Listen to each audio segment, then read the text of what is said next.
Olá, pessoas do nono ano, tudo bem com vocês? Espero que estejam bem felizes e desfrutando da aula de matemática. Muito bem. Já preparou o caderno, lápis, caneta, borracha? Não, borracha não, porque você não erra, né? Ou erra? Separa todo o material aí, porque estamos trabalhando noção de função, em particular a concavidade da parábola. A concavidade é se ela está voltada para cima ou se está voltada para baixo, ok? Vamos lá então discutir um pouquinho sobre isso? Nosso objetivo é entender que os coeficientes da função quadrática interferem na análise do gráfico, especificamente com o coeficiente A. Como o coeficiente A se relaciona com a concavidade da parábola. Muito simples, muito fácil, sem conta nenhuma. Só basta a gente lembrar da associação, ok? Então vamos lá. Vamos pensar um pouco. Alguns softwares constroem gráficos com uma perfeição sem igual. Você sabe disso, né? Você assiste desenho, aqueles gráficos não são perfeitos? Sim, o desenho vem de um gráfico. Sabia disso? Né? Que você sabia? Então tá bom. No entanto, será que tais softwares utilizam pontos especiais para o traçado dos gráficos? Sim, né? Eles utilizam assim como nós, só que eles fazem numa rapidez absurda e nós nem tão rápido assim, ok? Para isso servem as máquinas, tá? Para fazer o que a gente sabe, só que mais rápido, ok? Então, quando você pode usar a calculadora? Quando você souber fazer conta, para ela simplesmente agilizar o teu serviço. Ela não pode fazer o que você não sabe, tá bom? Guarda aí, hashtag dica. Algumas informações específicas auxiliam na construção do gráfico de uma função quadrática, que tem esse tipão lá, né? Y igual a x ao quadrado mais bx mais c. Então, nós vamos identificar. Olha aqui, ó. A. Lembra que eu falei do coeficiente A em particular? Quando o coeficiente A é maior do que zero, ou seja, ele tem um valor positivo, a concavidade é voltada para cima. Simples assim. E quando a concavidade quando o A é negativo, a concavidade é voltada para baixo.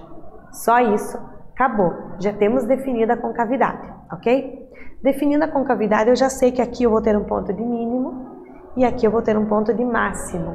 O meu vértice também eu posso definir se ele vai ser mínimo ou máximo, tá bom? Então, olha lá, pontos importantes na hora da gente construir os zeros da função, que são as raízes da equação, quando você pega essa função e iguala a zero. E o vértice, de novo, né? E a concavidade. Se o A é positivo, voltado para cima. A é negativo, voltado para baixo. Ok? Então, olha lá. Para obter os pontos notáveis, quais são eles? Zeros de função, vértice e a concavidade. Então, nós temos que ver algumas condições aí. Os zeros da função. Preciso calcular, ok? Como que eu faço isso? Eu pego a função e eu preciso descobrir os valores que ela se anula. Então, para isso eu faço y igual a zero. E os valores de x que eu encontrar são os chamados zeros da função. Outro ponto, olha aqui, ó, como é que eu faço? Y igual a zero, tá bom? Então, y igual a zero, ela deixa de ser função quadrática para ser uma equação do segundo grau. Aí eu posso resolver a equação do segundo grau através da fórmula de Bhaskara, da soma e produto, de fatoração. Se ela for incompleta, tem aquelas formas rapidinhas de resolver também. Posso encontrar e devo os zeros da função desta forma, ok? Outro ponto importante é o vértice da parábola. Então, a parábola ela é toda certinha, toda simétrica. Então, se ela é simétrica, o vértice está bem nessa linha de simetria. Essa linha que vai dividir ela em dois pedaços exatamente iguais. Então, o vértice está em cima dela. Como que eu determino esse vértice? Ele é um ponto, tem uma coordenada para x e uma para y. Pego o ponto médio entre as duas raízes. Pronto, já tenho o x do vértice. E o y do vértice? Basta aplicar o x do vértice na função. E eu vou encontrar o y do vértice. Os dois pontos, as duas coordenadas desse ponto V, que é o vértice. Ok? E por último, a concavidade da parábola. É só você olhar para o sinal do A. O A é o acompanhante da letra ao quadrado, lembra? Se o A é positivo, voltado para cima. A é negativo, voltado para baixo. Aqui tá errado, né? Ó, voltado para cima, A negativo, concavidade voltada para baixo. Triste, ó. Tá aqui, ó, os dois desenhos aqui. Se o A for positivo, é que é voltado para cima, é feliz, ok? Então, exercício 1 aqui. Considere que a função é dada por y igual a x ao quadrado menos 16x. Sem construir o gráfico, então não vamos construir, a ideia é identificar quais são as coordenadas do ponto que a parábola intercepta o eixo das ordenadas. Qual que é o eixo das ordenadas? O eixo y. Quais são as coordenadas dos pontos em que a parábola intercepta o eixo das abscissas? Abscissas, o eixo horizontal, o eixo x. Sem construir o gráfico. Pensa aí, eu já volto.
E daí, conseguiu entender esse exercício?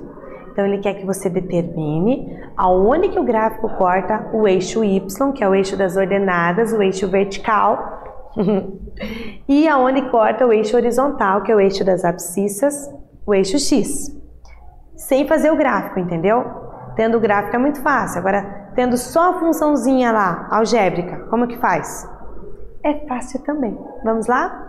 Então, ó, na letra A eu quero onde corta no eixo das ordenadas e na letra B onde corta no eixo das abscissas. Então, bora lá pensar. Para ele cortar o eixo das ordenadas, o ponto X está fixo. O ponto X é 0, ok? Ó, X igual a 0. Então, eu pego a minha função e no lugar do X coloco o ponto 0. Substituo, ó, gente, no lugar do X, ó, vai ficar 0 ao quadrado menos 16x. 16 vezes 0. 0, 0, 0, 0, dá tudo 0 aqui, né? Então, vai cortar no ponto 0 para X, porque eu fixei, certo? E 0 para Y também. Por que que isso acontece? Porque a equação aqui, a função é incompleta, certo? Aí acaba cortando no 0, 0, mas poderia ter dado outro número aqui. Aí você colocaria aqui, corta em 0 para X e o número que deu o resultado da conta aqui. Então, eu já tenho o ponto, sem precisar fazer o gráfico, ok? E onde que corta no eixo das abscissas? Para cortar no eixo das abscissas, significa que eu estou na linha do y igual a 0. Então, você pega a tua função de novo e faz o y igual a 0. Você vai descobrir onde corta para x. Então, aqui, como deu uma equação do segundo grau incompleta, não preciso fazer por Bhaskara ou some produto, embora dê. Dá para você fazer daquela forma direta, ó. Coloca o x em evidência.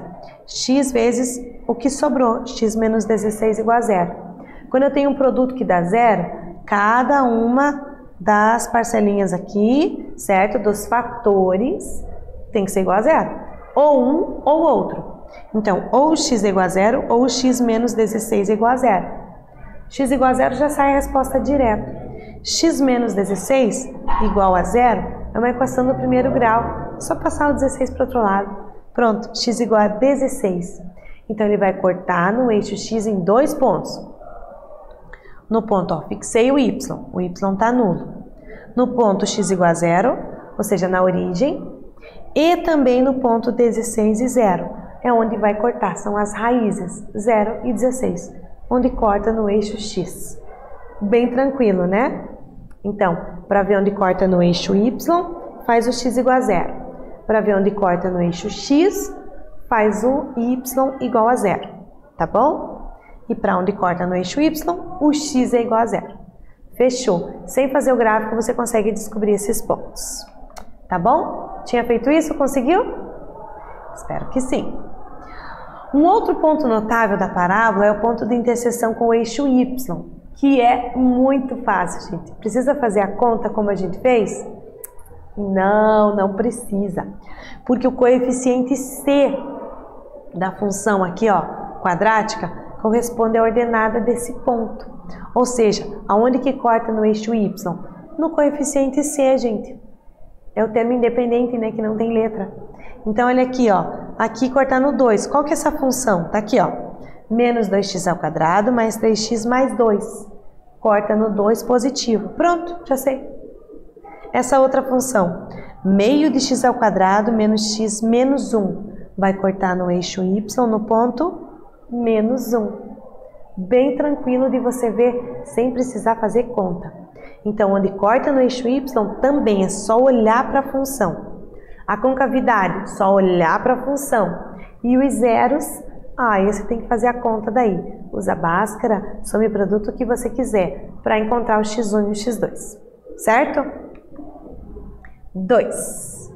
Tem um gráfico bem lindo aqui, bem grande, bem legal. E o que eu quero? No plano cartesiano a seguir está representada a parábola do gráfico de uma função quadrática. Qual será, hein? Obtém essa expressão matemática que descreve essa função. Então agora ele me deu o gráfico, ele quer a função que é o contrário. Como que eu faço isso? Tem uma dica aqui, ó. Usando os pontos de zero de função para montar um sistema de equações. Então agora nós vamos fazer o caminho contrário. Eu vou dar um tempo para você pensar e já volto.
E daí essa conseguiu pensar? Porque essa é o caminho contrário, né? Teu cérebro está acostumado a fazer um caminho, de repente, pá, vem uma coisa contrária. Parece que dá uma bagunçada nas ideias. Então vamos botar as ideias no lugar e vamos conseguir ver o gráfico, ver a função correspondente a esse gráfico que nos foi dado. Então olha lá, eu tenho alguns pontos marcados. Esses pontos eles são bem importantes, gente, tá? Então os zeros. Quais são os zeros dessa função? Que eu não sei qual é a função, mas sei quais são. Os zeros são -1 e 3. Então corta no eixo x no -1 e no 3. Aonde que corta no eixo y? No 3. Então aqui eu já sei que o c vale 3. O c da onde? Ué, é uma parábola. Então vai dar uma função do segundo grau. Y igual a x² mais bx mais c. C. Eu já tenho c. O c vale 3. Ok? Então vamos lá montar então um sistema. Então eu já sei que o c vale 3. É a informação mais rápida que eu consigo. Então eu já tenho o último número. Preciso do a e do b agora, para montar a minha função, certo? A função é voltada para baixo. Então eu já sei que o a vai ser negativo, mas eu não sei o número. Então eu vou usar alguns pontos aqui. Olha o que nós vamos fazer. A parábola tem a concavidade voltada para baixo, então beleza. Então eu já sei que tem que dar negativo, se der positivo eu fiz alguma coisa errada. Então o que eu vou fazer? Eu vou pegar, já que eu tenho o gráfico bem desenhado, bem bonito, eu vou pegar 2 pontos para montar um sistema. Como assim um sistema? Eu preciso descobrir A e B, certo? São 2 letras. Então eu preciso de 2 pontos para montar um sistema com 2 letras e 2 equações. Tem solução, a gente consegue, tá bom? Então olha aqui, ó. Vou pegar as raízes. Por quê? Por que, gente? Posso pegar outro ponto? Claro que pode. Mas quando você pega as raízes, você tem um y igual a 0. Quando você tem 0 no meio das contas, não facilita? Facilita, né? Então, ó, -1 e 0 é uma raiz, 3 e 0 é outra. E eu vou substituir na forma geral da equação, ó. Y igual a x² mais bx mais 3, porque eu já sei que o c vale 3. Então, ali já está fixado. Então, ó, ax², x é -1, certo? Mais bx, x é -1, mais 3 que eu já sabia, igual ao y. O y é 0. Então eu troquei o x e o y pelo ponto -1 e 0. Vou usar a mesma equação, só que agora eu vou colocar o ponto 3 e 0. Então vai ficar a vezes 3² mais b vezes 3, porque o x é 3, mais esse 3 que é o c, não confunde os 3 aí, igual a 0 também, tá? Porque é a raiz. Então aqui vai ficar -1² dá 1, vai ficar a menos b mais 3. Esse mais 3 eu passo para o outro lado, vai ficar a menos b igual a menos 3. Aqui eu vou ter 9a mais 3b também igual a menos 3, ok? Um sistema com 2 equações e 2 variáveis. Pois muito bem, isolo a na primeira. A é igual a menos 3 mais b. E substituo esse a na segunda equação, ó. 9 vezes a é o método da substituição, lembra? 9 vezes o a, que é menos 3 mais b, mais 3b igual a menos 3. Quando você substitui, você tem uma equação com apenas uma letra. Você consegue determinar o valor dessa letra. Uma equação com 2 letras tem infinitas soluções. Uma equação com uma letra, uma solução. Então, olha aqui, ó, menos 27 aplicando a distributiva, mais 9b, mais 3b igual a menos 3. 9b com 3b dá 12b. O 27 eu posso jogar para o outro lado. Menos 3 mais 27 vai dar 24. O 12 está multiplicando, passa dividindo. Acabei de descobrir que o b vale 2. Voltando daí, para eu descobrir o valor de a. Então, se o b vale 2, menos 3 mais 2, o a é menos 1. Acabou o mistério, gente. A função é a, o a é menos 1, deu negativo, então tá ok. Mais b, aqui não era b, é x, viu? Ignora esse b aqui, por favor, é x. Então, menos x² mais o b, que é 2x, mais 3. Pronto, eu tenho a função responsável pelo desenho deste gráfico aqui, ok? Então, o c você acha no gráfico pega 2 pontos, substitui na forma geral, ax ao quadrado mais bx mais c igual a y, monta um sistema e acha a e b. Você determina todos os coeficientes necessários para escrever a função, ok? Então, o que vimos? Gráfico de uma função quadrática e vimos que o coeficiente c é onde corta no eixo y. Então, facilita muito a vida da gente, ok? Espero que vocês tenham entendido, que vocês tenham gostado e aguardo vocês na próxima aula. Até mais!